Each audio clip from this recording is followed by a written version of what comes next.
మరో కొత్త నోటిఫికేషన్తో మీ ముందుకు. మనకైతే పిఎంసి కేంద్రీయ విద్యాలయం కరీంనగర్ నుండి అయితే ఒక నోటిఫికేషన్ వచ్చిందండి. ఏంటి ఆ నోటిఫికేషన్ అంటే పిఎంసి కేంద్రీయ విద్యాలయం కరీంనగర్లో ఒప్పంద ప్రాతిపదికన ఉపాధ్యాయులను భర్తీ చేయడం కోసం అయితే ఈ నోటిఫికేషన్ విడుదల చేయడం జరిగింది. ఈ నోటిఫికేషన్ సంబంధించి ఏ పోస్టులు ఖాళీ ఉన్నాయి, ఆ పోస్టులకు సంబంధించి ఎవరెవరు అర్హులు, ఏజ్ ఎంత ఉండాలి, ఫీజు ఎంత ఉంటుంది, పరీక్ష ఉంటుందా ఉండదా, ఎంపిక ఎలా ఉంటుంది, దీనికి సంబంధించిన పూర్తి సమాచారాన్ని అయితే మన వీడియోలో తెలుసుకుందాం. Hi hello welcome to T1 academy. నేను మీ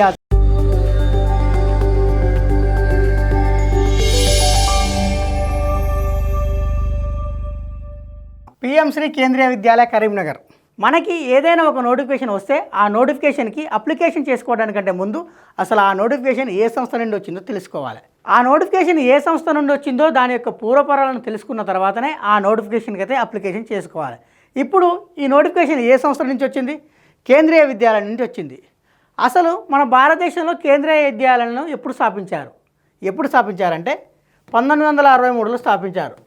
1963 కంటే ముందు 1962లో దీనిని ఏర్పాటు చేయాలనే ప్రతిపాదన వచ్చింది. అంటే 1962లో కేంద్రీయ విద్యాలయాలను ఏర్పాటు చేయాలనే ప్రతిపాదన వస్తే ఆ ప్రతిపాదనకి భారత ప్రభుత్వం అయితే ఆమోదం తెలిపింది. భారత ప్రభుత్వం ఆమోదం తెలిపిన తర్వాత 1963 నుండి అయితే ఇవి అకాడమిక్ పరంగా స్టార్ట్ అయితే అయినాయి. అప్పుడు వీటిని అప్పుడు ఆ కేంద్రీయ విద్యాలయం ఏ పేరుతో పిలిచేవాళ్ళంటే సెంట్రల్ స్కూల్స్ అనే పేరుతో పిలిచేవాళ్ళు. Central schools. మరి ఈ సెంట్రల్ స్కూల్స్ కేంద్రీయ విద్యాలయాలుగా ఎప్పుడు మారినాయి అంటే 1965 నుండి మారినాయి. మరి అసలు ఈ కేంద్రీయ విశ్వవిద్యాలయం ఎందుకు ఏర్పాటు చేయాలనుకుంది భారత ప్రభుత్వం?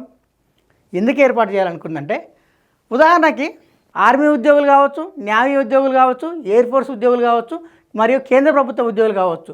వీళ్ళు తరచుగా ఏం జరుగుతుందంటే ఒక రాష్ట్రం నుండి మరొక రాష్ట్రానికి అయితే బదిలీ అవుతుంది.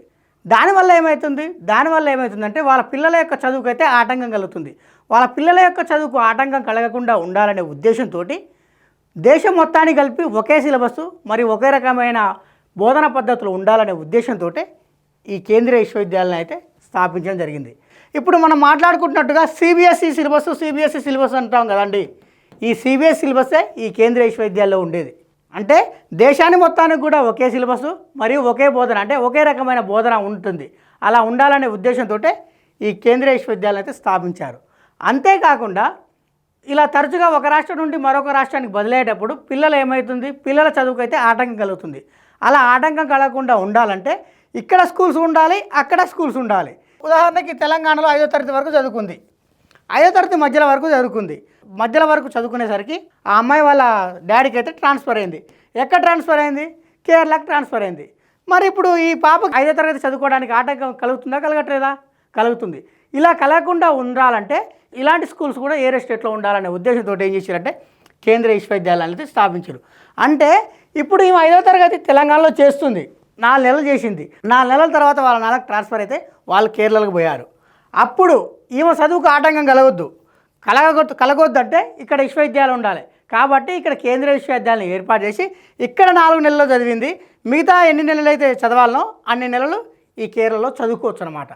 అంటే ఇక్కడ మళ్ళీ 5వ తరగతిని చదవాల్సిన అవసరం లేదండి. ఇక్కడ 5వ తరగతి 4 నెలలు చదివింది కదా, 5వ తరగతి పూర్తి కావడానికి ఎన్ని నెలలు అయితే చదవాలనో అన్ని నెలలు ఇక్కడ చదివితే సరిపోతుంది. అంతే తప్ప మళ్ళీ మొదటి నుంచి ఇక్కడ 5వ తరగతి చదవాల్సిన అవసరం లేదు. అలా అవసరం లేకుండా ఉండాలనే ఉద్దేశంతో ఈ కేంద్రీయ విశ్వవిద్యాలయం అయితే స్థాపించడం జరిగింది. అంతేకాకుండా వివిధ రాష్ట్రాల నుంచి అయితే విద్యార్థులు వస్తుంటారు. ఇప్పుడు తెలంగాణ నుంచి వస్తుంటారు, కేరళ నుంచి వస్తుంటారు, అస్సాం నుంచి వస్తుంటారు, ఇలా రకరకాల రాష్ట్రాల నుంచి అయితే వస్తుంటారు. అప్పుడు ఆ విద్యార్థుల్లో ఏమవుతుందంటే భారతీయులంతా ఒకటే అనే ఒక భావన అయితే ఉంటుంది. అంటే మనం ఏ రాష్ట్రానికి చెందిన వాళ్ళం అయినప్పటికీ మనం భారతీయులం అంతా ఒకటే అనే భావన విద్యార్థుల్లో కూడా కల్పించాలనే ఉద్దేశంతో ఈ కేంద్రీయ విశ్వవిద్యాలయం అయితే ఏర్పాటు చేయడం జరిగింది. మరి నోటిఫికేషన్ విషయానికి వచ్చేసరికి ఈ నోటిఫికేషన్ ఎక్కడి నుంచి వచ్చింది? కేంద్రీయ విద్యాలయ కరీంనగర్ నుంచి అయితే వచ్చింది. మరి ఏ పోస్టులను భర్తీ చేస్తారు అంటే పీజీటీ పోస్టులను మరియు టీజీటీ పోస్టులను, దానితో పాటు primary teacher, Telugu language teacher, computer instructor, sports coach, Balvatika teacher, educational counsellor, special educator, nurse, vocational instructor, ఈ పోస్టులు అయితే భర్తీ చేయాలనుకుంటారు. మరి పీజీటీలో ఏ సబ్జెక్టులు ఖాళీ ఉన్నాయంటే ఇంగ్లీషు, హిందీ, కెమిస్ట్రీ, బయాలజీ, ఈ సబ్జెక్టులలో అయితే ఖాళీలు ఉన్నాయి.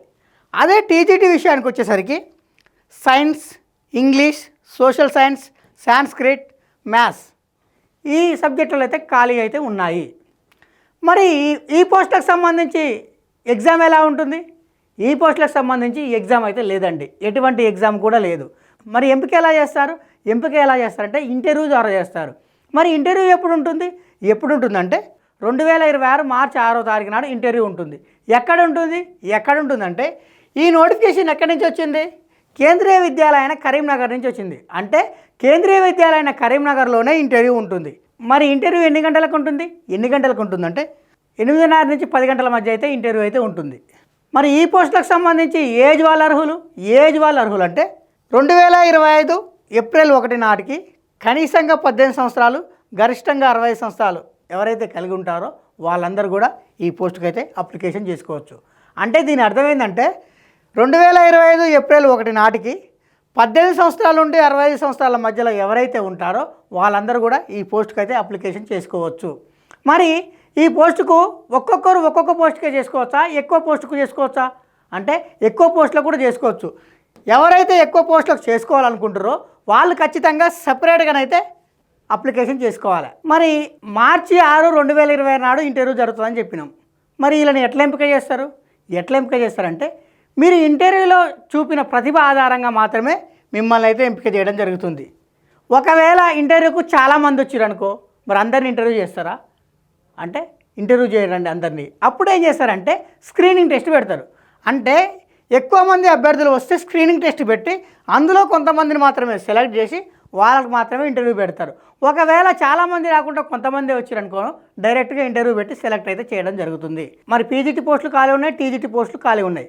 మరి పీజీటీ పోస్టుకు అప్లికేషన్ చేసుకోవాలంటే ఏ క్వాలిఫికేషన్స్ కావాలంటే ఎన్సీఆర్టీ నుండి 2 సంవత్సరాల ఇంటిగ్రేట్ పోస్ట్ గ్రాడ్యుయేట్ ఎంఎస్సీ ఎవరైతే చేసి ఉంటారో వాళ్ళందరూ కూడా ఈ పీజీటీ పోస్టులకు అయితే అప్లికేషన్ చేసుకోవచ్చు. లేదా ఏదైనా గుర్తింపు పొందిన యూనివర్సిటీ నుండి కనీసం 50% మార్కులతో ఎవరైతే పాస్ అవుతారో వాళ్ళు కూడా ఈ పీజీటీ పోస్టులకు అయితే అప్లికేషన్ చేసుకోవచ్చు. మరి పీజీటీ పోస్టులో ఏ సబ్జెక్టులు ఖాళీ ఉన్నాయంటే పీజీటీ ఇంగ్లీష్ ఖాళీగా ఉంది, పీజీటీ హిందీ ఖాళీగా ఉంది, పీజీటీ మ్యాథమెటిక్స్ ఖాళీగా ఉంది, పీజీటీ ఫిజిక్స్ ఖాళీగా ఉంది. ఇప్పుడు పీజీటీ ఇంగ్లీష్ అప్లికేషన్ చేసుకోవాలంటే అంటే పీజీటీ ఇంగ్లీష్ అనే సబ్జెక్టుకు అప్లికేషన్ చేసుకోవాలంటే ఆయనకి ఏ క్వాలిఫికేషన్ కలిగి ఉండాలంటే ఈయన ఎంఏ ఇంగ్లీష్ చేసి ఉండాలి. ఈ ఎంఏ ఇంగ్లీష్ కూడా 50% మార్కులతో పాస్ అయి ఉండాలి. ఒకవేళ ఈయన 50% మార్కులతో పాస్ కాలేదు, కేవలం 45% మార్కులతో పాస్ అయ్యాడు. మరి ఇప్పుడు ఈయన పీజీటీ ఇంగ్లీష్ సబ్జెక్టుకు అప్లికేషన్ చేసుకోవచ్చా అంటే చేసుకోకూడదు. ఎందుకు చేసుకోకూడదు అంటే కనీసం 50% మార్కులతో అయితే ఖచ్చితంగా పీజీ పాస్ కావాలని చెప్పేసి నోటిఫికేషన్లు అయితే ఇచ్చిండు. కాబట్టి ఈయనకు 40% మార్కులు వచ్చి పీజీ పాస్ అయినా కానీ ఈయనైతే ఈ పీజీటీ ఇంగ్లీష్ సబ్జెక్టుకి అయితే ఎలిజిబుల్ కాదు. పీజీటీ ఇంగ్లీష్ సబ్జెక్టుకు అప్లికేషన్ చేసుకోవాలంటే కనీసం 50% మార్కులతో ఎంఏ ఇంగ్లీష్ అయితే పాస్ అయి ఉండాలి. అదే పీజీటీ హిందీ అయితే హిందీ కానీ సాంస్క్రిట్ కానీ 50% మార్కులతో పాస్ అయి ఉండాలి. అదే పీజీటీ మ్యాథమెటిక్స్ అంటే మ్యాథమెటిక్స్ కానీ అప్లైడ్ మ్యాథమెటిక్స్ కానీ ఎవరైతే 50% మార్కులతో పాస్ అవుతారో వాళ్ళందరూ కూడా ఈ నోటిఫికేషన్కి అయితే అప్లికేషన్ చేసుకోవచ్చు.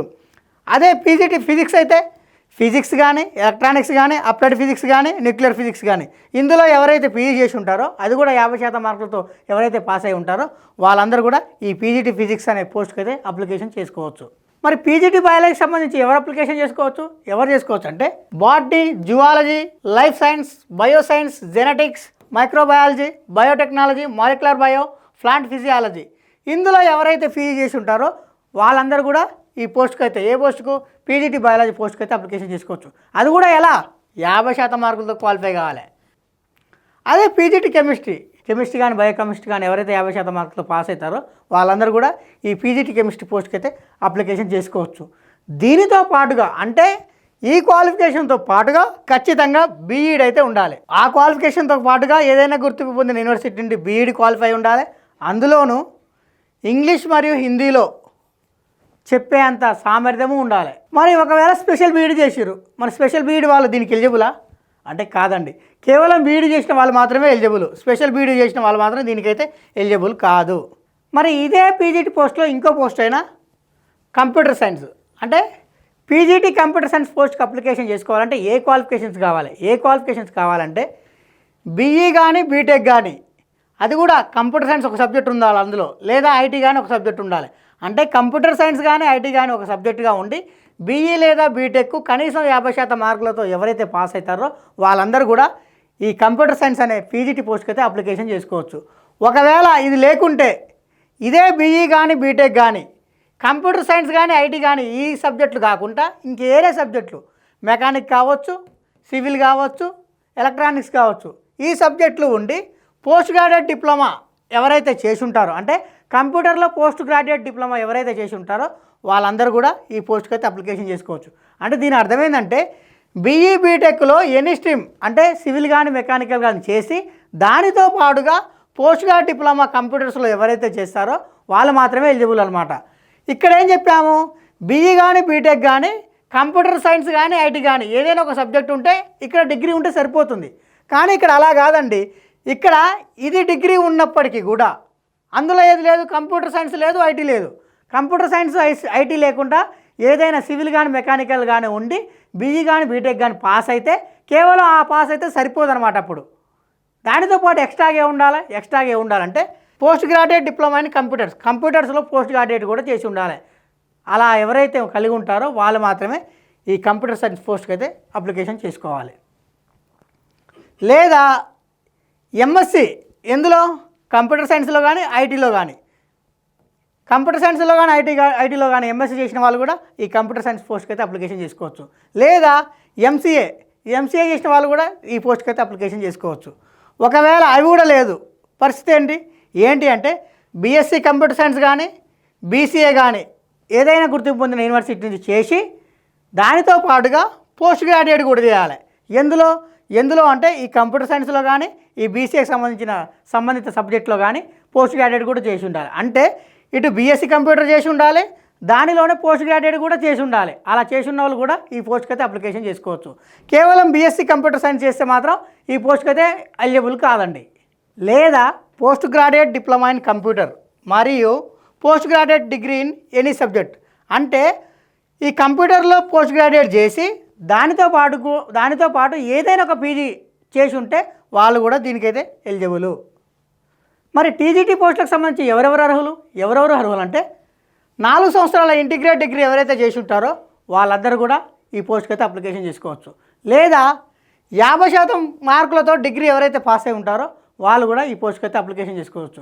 50% మార్కులతో అప్లికేషన్ చేసుకోవచ్చు అంటే దీని అర్థం ఏంటంటే ఇప్పుడు టీజీటీ పోస్టులలో ఏ సబ్జెక్టులో ఖాళీ ఉన్నాయంటే ఇంగ్లీష్ ఉంది, సాంస్క్రిట్ ఉంది, హిందీ ఉంది, మ్యాథమెటిక్స్ ఉంది, సోషల్ సైన్సెస్ ఉంది, సైన్సెస్ ఉంది. అంటే ఈ సబ్జెక్టులో కనీసం 50% మార్కులతో డిగ్రీ అయితే పాస్ అయి ఉండాలి. ఉదాహరణకి ఇప్పుడు టీజీటీ ఇంగ్లీష్ ఉంది. ఈ పోస్ట్కి అప్లికేషన్ చేసుకోవాలంటే ఏ క్వాలిఫికేషన్ కలిగి ఉండాలంటే 3 సంవత్సరాలు ఇంగ్లీష్ అనేది ఒక సబ్జెక్టుగా అయితే ఖచ్చితంగా ఉండాలి. అంటే మనం డిగ్రీ 3 సంవత్సరాలు చేస్తాం. ఈ 3 సంవత్సరాల్లో ఇంగ్లీష్ ఖచ్చితంగా ఉండాలి. ఫస్ట్ ఇయర్లో ఇంగ్లీష్ ఉండాలి, సెకండ్ ఇయర్లో ఇంగ్లీష్ ఉండాలి, థర్డ్ ఇయర్లో ఇంగ్లీష్ ఉండాలి. అట్లా ఈ 3 సంవత్సరాలు ఇంగ్లీష్ కలిగి ఉండి ఎవరైతే డిగ్రీ 50% మార్కులతో పాస్ అవుతారో వాళ్ళందరూ కూడా ఈ టీజీటీ ఇంగ్లీష్ అనే పోస్ట్కి అయితే అప్లికేషన్ చేసుకోవచ్చు. అదే టీజీటీ సాంస్క్రిట్ అయితే సేమ్ దీనికి కూడా అవే వర్తిస్తాయండి. అదే టీజీటీ హిందీ అయితే దీనికి కూడా అవే వర్తిస్తాయి. అదే టీజీటీ మ్యాథమెటిక్స్ అంటే మ్యాథమెటిక్స్లో ఖచ్చితంగా బ్యాచిలర్ డిగ్రీ అయితే పాస్ అయి ఉండాలి. ఎంత శాతం మార్కులతోటి? 50% మార్కులతోటి. అంటే 50% మార్కులతో మ్యాథమెటిక్స్తో పాటు ఫిజిక్స్ కానీ, కెమిస్ట్రీ కానీ, ఎలక్ట్రానిక్స్ కానీ, కంప్యూటర్ సైన్స్ కానీ, స్టాటిస్టిక్స్ కానీ, అంటే ఈ మ్యాథమెటిక్స్తో పాటు ఈ 5 సబ్జెక్టులలో ఏదైనా 2 సబ్జెక్టులు కలిగి ఉండి డిగ్రీ 50% మార్కులతో పాస్ అయితే వాళ్ళందరూ కూడా ఈ టీజీటీ మ్యాథమెటిక్స్ పోస్ట్కి అయితే అప్లికేషన్ చేసుకోవచ్చు. మరి టీజీటీ సోషల్ సైన్సెస్ పోస్ట్కి సంబంధించి ఎవరెవరు ఎలిజిబుల్ అంటే history, geography, economics, political science ఈ 4 సబ్జెక్టులలో 2 సబ్జెక్టులు కలిగి డిగ్రీ 50% మార్కులతో ఎవరైతే పాస్ అవుతారో వాళ్ళందరూ కూడా ఈ సోషల్ సైన్సెస్ పోస్ట్కి అయితే అప్లికేషన్ చేసుకోవచ్చు. కానీ ఇక్కడ ఒక పాయింట్ మెన్షన్ చేశాడు. ఏంటి ఆ పాయింట్ అంటే ఈ 4 2 ఉండాలని చెప్పిన, కానీ ఈ 4 ఒకటి ఖచ్చితంగా ఉండాలి. అది హిస్టరీ కావచ్చు, జాగ్రఫీ కావచ్చు. ఉదాహరణకి ఎకనామిక్స్ అండ్ పొలిటికల్ సైన్స్లో పాస్ అయ్యిండు, ఈయన ఎలిజిబులా అంటే కాదు. ఎందుకు కాదంటే ఈ హిస్టరీలో కానీ ఈ జాగ్రఫీలో కానీ ఏదైనా ఒకటి ఉండి ఇందులో ఎకనామిక్స్ కానీ పొలిటికల్ కానీ ఏదైనా ఒకటి ఉంటే ఆయన మాత్రమే ఎలిజిబుల్. ఉదాహరణకి ఎకనామిక్స్ ఉంది, జాగ్రఫీ ఉంది. ఈ ఎకనామిక్స్ జాగ్రఫీ సబ్జెక్టులుగా కలిగి 50% మార్కులతో డిగ్రీ పాస్ అయ్యిండు. ఈయన ఎలిజిబులా? ఎలిజిబుల్. ఉదాహరణకి హిస్టరీ పొలిటికల్ సైన్స్ సబ్జెక్టులు కలిగి డిగ్రీ 50% మార్కులతో క్వాలిఫై అయ్యిండు. ఈయన ఎలిజిబులా? ఎలిజిబుల్. ఇంకో ఉదాహరణకి ఎకనామిక్స్ మరియు పొలిటికల్ సైన్స్ ఈ 2 సబ్జెక్టులు డిగ్రీలో ఉండి 50% మార్కులతో పాస్ అయ్యిండు. మరి ఈయన ఎలిజిబులా అంటే కాదు. ఎందుకు కాదు? ఎందుకు కాదంటే ఉంటే జాగ్రఫీ కానీ ఒక సబ్జెక్టుగా ఉండాలి, లేదా హిస్టరీ కానీ ఒక సబ్జెక్టుగా ఉండాలి. కానీ ఆ 2 లేకుండా కేవలం ఎకనామిక్స్ అండ్ పొలిటికల్ సైన్స్ ఉంటే మాత్రం ఎలిజిబుల్ కాదు. ఒకటి ఖచ్చితంగా జాగ్రఫీ అని ఉండాలి, లేదా హిస్టరీ అయినా ఉండాలి. అలా జాగ్రఫీ కానీ హిస్టరీ కానీ ఉండి ఇంకో సబ్జెక్టు ఎకనామిక్స్ కానీ పొలిటికల్ సైన్స్ కానీ ఉంటేనే ఈ సోషల్ సైన్సెస్ పోస్ట్కి అయితే ఎలిజిబుల్. మరి టీజీటీ సైన్స్ పోస్ట్కి అప్లికేషన్ చేసుకోవాలంటే ఏ క్వాలిఫికేషన్ కావాలి? ఏ క్వాలిఫికేషన్ కావాలంటే డిగ్రీలో బాటనీ, జువాలజీ, కెమిస్ట్రీ ఈ 3 సబ్జెక్టులు ఎవరికైతే కలిగి ఉంటాయో వాళ్ళు మాత్రమే ఈ టీజీటీ సైన్స్ అనే పోస్ట్కి అయితే ఎలిజిబుల్. మరి కేవలం ఈ క్వాలిఫికేషన్స్ కలిగి ఉంటేనే అర్హులా? మరి దానితో పాటు ఎక్స్ట్రా ఏమైనా కలిగి ఉండాలా అంటే టీజీటీ పోస్టులకు అప్లికేషన్ చేసుకోవాలంటే 50% మార్కులతో డిగ్రీ అయితే పాస్ అయి ఉండాలి. ఏ సబ్జెక్టులో ఖాళీగా అయితే ఉన్నాయో ఆ సబ్జెక్టులో 50% మార్కులతో డిగ్రీ అయితే క్వాలిఫై ఉండాలి. దానితో పాటు సీటెట్ క్వాలిఫై ఉండాలి. అంటే సీటెట్లో పేపర్ 2 క్వాలిఫై ఉండాలి. ఒకవేళ పేపర్ 2 క్వాలిఫై కాలేదు, ఈయన ఎలిజిబుల్ కాదా అంటే ఖచ్చితంగా కాదు. ఖచ్చితంగా సీటెట్ అయితే సీటెట్లో పేపర్ 2 అయితే ఖచ్చితంగా క్వాలిఫై అయి ఉండాలి. దానితో పాటు ఈయన హిందీలోను ఇంగ్లీష్లోను చెప్పేంత సామర్థ్యాన్ని అయితే కలిగి ఉండాలి. దానితో పాటు కంప్యూటర్ నాలెడ్జ్ కూడా ఉండాలి. మరి పీజీటీ అయిపోయింది, టీజీటీ అయిపోయింది. ఇప్పుడు ట్రైన్డ్ గ్రాడ్యుయేట్ టీచర్స్. మరి ఈ పోస్ట్కి అప్లికేషన్ చేసుకోవాలంటే ఏం కావాలంటే ఉదాహరణకి ఇందులో ఏ పోస్ట్ ఖాళీ ఉందనుకుందాం, సోషల్ సైన్సెస్ పోస్ట్ ఖాళీ ఉంది. మరి ఈ సోషల్ సైన్సెస్ పోస్ట్కి అప్లికేషన్ చేసుకోవాలంటే ఏ క్వాలిఫికేషన్ కావాలంటే డిగ్రీలో ఒక సబ్జెక్టు హిస్టరీ ఉండి ఆ డిగ్రీ 50% మార్కులతో ఖచ్చితంగా క్వాలిఫై ఉండాలి.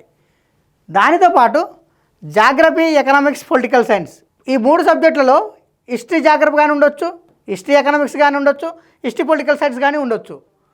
ఇందులో 50% మార్కులతో క్వాలిఫై కావాలి, ఇందులో 50% మార్కులతో క్వాలిఫై కావాలి, ఇందులో 50% మార్కులతో క్వాలిఫై కావాలి, ఓవరాల్గా 50% మార్కులతో క్వాలిఫై కావాలి. అంటే ఇండివిజువల్ సబ్జెక్ట్లో 50% మార్కులతో క్వాలిఫై, టోటల్గా 50% మార్కులతో ఎవరైతే డిగ్రీ క్వాలిఫై అవుతారో వాళ్ళు మాత్రమే ఈ టీజీటీ సోషల్ సైన్సెస్ పోస్ట్కి అయితే ఎలిజిబుల్. ఒకవేళ జాగ్రఫీ మెయిన్ సబ్జెక్టుగా ఉన్నప్పుడు దానితో పాటు హిస్టరీ కానీ ఎకనామిక్స్ కానీ పొలిటికల్ సైన్స్ కానీ దీనిలో ఇండివిజువల్ సబ్జెక్ట్లో 50% కంటే ఎక్కువ మార్కులు అయితే రావాలి. 50% కంటే ఎక్కువ మార్కులు వచ్చి ఈ జాగ్రఫీ మొత్తం ఓవరాల్గా 50% మార్కులతో డిగ్రీ ఎవరైతే పాస్ అవుతారో వాళ్ళు కూడా ఈ పోస్ట్కి అయితే అప్లికేషన్ చేసుకోవచ్చు. మరి ఇంగ్లీష్, హిందీ, సాంస్క్రిట్ సంబంధించి దానికి కూడా 50% మార్కులతో ఈ కన్సర్ట్ సబ్జెక్ట్ ఏదైతే ఉందో ఇంగ్లీష్ అంటే ఇంగ్లీషు, హిందీ అయితే హిందీ, సాంస్క్రిట్ అయితే సాంస్క్రిట్ ఎందులో ఖాళీగా ఉంటో అందులో అయితే 50% మార్కులతో డిగ్రీ పాస్ అయితే ఈ పోస్ట్కి అయితే అప్లికేషన్ చేసుకోవచ్చు. అదే సైన్స్ విషయానికి వచ్చేసరికి బాటనీ, జువాలజీ, కెమిస్ట్రీ ఈ 3 కూడా 50% మార్కులతో అంటే ఇండివిజువల్ సబ్జెక్ట్లో 50% కంటే ఎక్కువ మార్కులతో పాస్ అయ్యి ఓవరాల్గా 50% మార్కులు బీఎస్సీ కంప్లీట్ ఎవరైతే చేస్తారో వాళ్ళందరూ కూడా ఈ పోస్ట్కి అయితే అప్లికేషన్ చేసుకోవచ్చు. మరి ప్రైమరీ టీచర్కి అప్లికేషన్ చేసుకోవాలంటే ఏ క్వాలిఫికేషన్ కావాలంటే కనీసం 50% మార్కులతో ఇంటర్మీడియట్ పాస్ కావాలి. దానితో పాటు సీటెట్ పేపర్ 1 కూడా ఖచ్చితంగా క్వాలిఫై కావాలి. దానితో పాటు 2 సంవత్సరాల డిఈడి కానీ లేదా బిఎల్ఈడి కానీ ఖచ్చితంగా పాస్ అయి ఉండాలి. ఈ 3 ఎవరైతే కలిగి ఉంటారో వాళ్ళు మాత్రమే ఈ ప్రైమరీ టీచర్స్ పోస్ట్కి అయితే అప్లికేషన్ చేసుకోవాలి. అదే కంప్యూటర్ ఇన్స్ట్రక్టర్ ఈ పోస్ట్కి అప్లికేషన్ చేసుకోవాలనుకుంటే కంప్యూటర్ సైన్స్ ఒక సబ్జెక్టుగా ఉండి బీఈ కానీ బీటెక్ కానీ లేదా బీసీఏ కానీ లేదా ఎంసీఏ కానీ లేదా ఎంఎస్సి అది కూడా కంప్యూటర్ సైన్స్ ఎంఎస్సి లేదా ఎంఎస్సి ఎవరైతే క్వాలిఫై ఉంటారో వాళ్ళందరూ కూడా ఈ పోస్ట్కి అయితే అప్లికేషన్ చేసుకోవచ్చు. ప్రైమరీ టీచర్లో మరో పోస్ట్ అయినా కంప్యూటర్ ఇన్స్ట్రక్టర్ దీనికి సంబంధించి అప్లికేషన్ చేసుకోవాలంటే అంటే ఈ పోస్టుకు అప్లికేషన్ చేసుకోవాలంటే బీఈ కానీ బీటెక్ కానీ కంప్యూటర్ సైన్స్ సబ్జెక్టుగా ఉండి బీఈ కానీ బీటెక్ కానీ ఎవరైతే క్వాలిఫై అవుతారో వాళ్ళందరూ కూడా ఈ పోస్ట్కి అయితే అప్లికేషన్ చేసుకోవచ్చు. లేదా బీసీఏ కానీ ఎంసీఏ కానీ ఎంఎస్సి కంప్యూటర్ సైన్స్ కానీ ఎవరైతే చేసి ఉంటారో వాళ్ళు కూడా ఈ పోస్ట్కి అయితే అప్లికేషన్ చేసుకోవచ్చు. లేదా ఎంఎస్సి ఎలక్ట్రానిక్స్ కానీ ఎవరైతే చేసి ఉంటారో వాళ్ళు కూడా ఈ పోస్ట్కి అప్లికేషన్ చేసుకోవచ్చు. లేదా ఎంఎస్సి ఐటీ లేదా బీఎస్సీ కంప్యూటర్ సైన్స్ ఎవరైతే చేసి ఉంటారో వాళ్ళు కూడా ఈ పోస్ట్కి అయితే అప్లికేషన్ చేసుకోవచ్చు. లేదా బ్యాచిలర్స్ డిగ్రీ కానీ మాస్టర్స్ డిగ్రీ కానీ సైన్స్ సబ్జెక్టుగా కలిగి ఉండి ఏదైనా గుర్తింపు పొందిన యూనివర్సిటీ నుండి post graduate diploma in computer science ఎవరైతే చేసి ఉంటారో వాళ్ళు కూడా ఈ పోస్ట్కి అయితే అప్లికేషన్ చేసుకోవచ్చు. అదే ప్రైమరీ టీచర్లో మరో పోస్ట్ అయినా స్పోర్ట్స్ కోచ్కి అప్లికేషన్ చేసుకోవాలంటే వాళ్ళు ఖచ్చితంగా బ్యాచిలర్ డిగ్రీకి పాస్ అయి ఉండాలి. ఎందులో అంటే ఫిజికల్ ఎడ్యుకేషన్లో కానీ లేదా దానికి రిలవెంట్గా ఏదైతే కోర్సు ఉందో ఆ కోర్సులో ఎవరైతే డిగ్రీ క్వాలిఫై ఉంటారో వాళ్ళందరూ కూడా, అంటే బ్యాచిలర్ డిగ్రీ ఎవరైతే క్వాలిఫై ఉంటారో వాళ్ళందరూ కూడా ఈ స్పోర్ట్స్ కోచ్కి అయితే అప్లికేషన్ చేసుకోవచ్చు. అదే నర్స్ పోస్ట్ విషయానికి వచ్చేసరికి ఎవరైతే ఈ నర్స్ పోస్ట్కి అప్లికేషన్ చేసుకోవాలనుకుంటారో వాళ్ళు జిఎన్ఎం చేస్తే సరిపోతుంది. ఒకవేళ జిఎన్ఎం లేదనుకో ఎలిజిబుల్ కాదా? ఎలా ఎలిజిబుల్ అంటే బీఎస్సీ నర్సింగ్ చేసినా కానీ ఎలిజిబుల్. అంటే నర్స్ పోస్ట్కి అప్లికేషన్ చేసుకోవాలంటే జిఎన్ఎం అన్న చేసి ఉండాలి, అది కూడా రిజిస్ట్రేషన్ అయి ఉండాలి. ఆ జిఎన్ఎం రిజిస్ట్రేషన్ అయి ఉన్న వాళ్ళు ఎవరైతే ఉంటారో వాళ్ళందరూ కూడా ఈ నర్స్ పోస్ట్కి అయితే అప్లికేషన్ చేసుకోవచ్చు. వాళ్ళతో పాటు బీఎస్సీ నర్సింగ్ ఎవరైతే చేసి ఉంటారో వాళ్ళు కూడా ఈ పోస్ట్కి అయితే అప్లికేషన్ చేసుకోవచ్చు. మరి ఎడ్యుకేషనల్ కౌన్సిలర్, మరి ఈ పోస్ట్కి అప్లికేషన్ చేసుకోవాలంటే ఏ క్వాలిఫికేషన్ కావాలంటే బీఏ లేదా బీఎస్సీ సైకాలజీ ఎవరైతే కలిగి ఉంటారో వాళ్ళందరూ కూడా ఈ పోస్ట్కి అయితే అప్లికేషన్ చేసుకోవచ్చు. దానితో పాటు ప్రొవైడింగ్ కెరీర్లో 1 year ఎక్స్పీరియన్స్ కలిగి ఉండాలి. మరి స్పెషల్ ఎడ్యుకేటర్ అనే పోస్ట్కి అప్లికేషన్ చేసుకోవాలంటే ఏ క్వాలిఫికేషన్ కావాలంటే 50% మార్కులతో బీఈడి స్పెషల్ ఎడ్యుకేషన్, అంటే 50% మార్కులతో డిగ్రీ పాస్ కావాలి. దానితో పాటు స్పెషల్ బీఈడి కలిగి ఉండాలి. స్పెషల్ బీఈడి కలిగి ఉండి 50% మార్కులతో డిగ్రీ ఎవరైతే క్వాలిఫై అవుతారో వాళ్ళందరూ కూడా స్పెషల్ ఎడ్యుకేటర్ పోస్ట్కి అయితే అప్లికేషన్ చేసుకోవచ్చు. లేదా స్పెషల్ ఎడ్యుకేషన్లోనే పోస్ట్ గ్రాడ్యుయేట్ చేసి ఉంటే వాళ్ళు కూడా ఈ పోస్ట్కి అయితే అప్లికేషన్ చేసుకోవచ్చు. బాలవాటిక 3 పోస్ట్కి అప్లికేషన్ చేసుకోవాలంటే ఏ ఎడ్యుకేషన్ క్వాలిఫికేషన్ కావాలంటే కనీసం 50% మార్కులతో ఇంటర్మీడియట్ పాస్ అయి ఉండాలి. దానితో పాటు నర్సరీ టీచర్ ఎడ్యుకేషన్ డిప్లొమా చేసి ఉండాలి, లేదా ప్రీ స్కూల్ ఎడ్యుకేషన్ అయినా చేసి ఉండాలి. ఇలా ఎవరైతే చేసి ఉంటారో వాళ్ళు మాత్రమే ఈ బాలవాటిక 3 పోస్ట్కి అయితే ఎలిజిబుల్. ప్రైమరీ టీచర్లో మరో పోస్ట్ అయినా వొకేషనల్ ఇన్స్ట్రక్టర్, ఈ పోస్ట్కి అప్లికేషన్ చేసుకోవాలంటే ఏ ఎడ్యుకేషన్ క్వాలిఫికేషన్ కావాలంటే బీఈ కానీ లేదా బీటెక్ కానీ, ఎందులో ఎలక్ట్రానిక్స్ అండ్ కమ్యూనికేషన్ ఇంజనీరింగ్లో బీఈ కానీ లేదా బీటెక్ కానీ ఎవరైతే క్వాలిఫై అవుతారో వాళ్ళందరూ కూడా ఈ వొకేషనల్ ఇన్స్ట్రక్టర్ అనే పోస్ట్కి అయితే ఎలిజిబుల్. దానితో పాటు 1 సంవత్సరం అయితే ఎక్స్పీరియన్స్ ఉండాలి. ఇలాంటి ముఖ్యమైన అప్డేట్స్ కోసం సబ్స్క్రైబ్ చేసుకోండి T1 అకాడమీ.